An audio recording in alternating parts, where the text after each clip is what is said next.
Hi, this video is to help with the complex numbers quiz question number 4.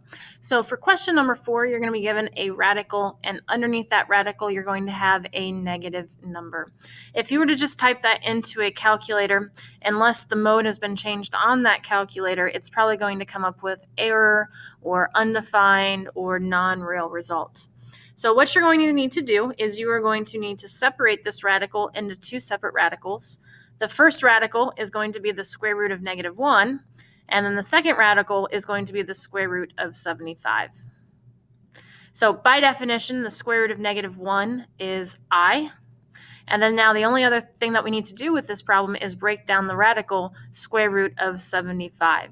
So you might have been taught to do a factor tree off to the side. So 75 is 3 times 25, and then 25 is 5 times 5. And since there's a pair of 5s, we can break it down that way. The way that I prefer to do radicals is like this. I am going to break square root of 75 up into two separate radicals, and the square root of 75 could be written as the square root of 25 times the square root of 3. So essentially the same thing, but the reason why I like to keep them underneath radicals is because then I could type into the calculator and see if this gives me a whole number or if it's going to give me a decimal, which means that it wasn't a perfect square.